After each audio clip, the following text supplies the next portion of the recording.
Okay, so, Minit. What a clever concept for a game. You've got 1 minute. Every life gives you 1 minute to leave your mark on the world. Can't do it in a minute? Well, good luck next life. Minit is a reimagining of retro adventure games that definitely wears its influences on its sleeve. It is hard to miss the top-down Legend of Zelda vibe, mixed with the Game Boy style graphics. Even the core mechanic of timed lies owes credit to Majora's Mask. Although I am drawing hard lines to Minit's influences, I don't mean to make it sound copy-pasted. Having only 1 minute per life requires focus. 60 seconds doesn't allow for a devil-may-care approach, so you will have to prioritize what is most important. One life will be used for exploring an area, another for finding specific items, then the next for completing a puzzle. There is a very Metroidvania feel to the game also, where you will have to move on from an area just to backtrack once the puzzle is completed or the appropriate item is found.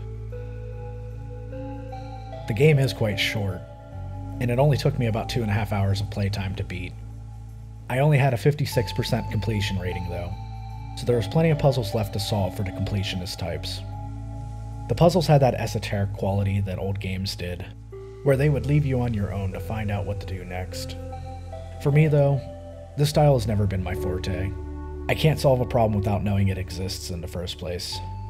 And I had to pull up a walkthrough multiple times to figure out how to advance, because of how cryptic what little in-game hints were.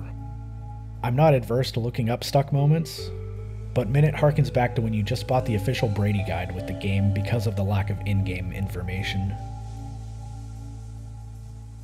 I really dislike the controls, which felt too stiff. Attacks have a long delay on execution, which could make positioning pretty difficult. Unlocking the ability to throw the sword didn't resolve the issue either. The long charge-up time for the throw also felt punishing when trying to attack ranged enemies. The choreographed linear nature of the throw would also lead to enemies just sidestepping the attack. Then there was moving blocks, which I would regularly get hung up on corners. And while this is a minor nuisance in other games, when the entire premise of Minit is having seconds to spare to complete something, any sort of failure caused by controls can feel pretty off-putting. A map of some kind would have been really nice too. Trying to keep track of what direction everything was could be difficult, and I spent quite a few lives just to refresh myself on what was over yonder, and then spent even more lives because I couldn't find my way back to a particular spot. So at the end of the day, I would recommend Minit to anyone looking for a retro fix, or to anyone who misses using a walkthrough to finish a game.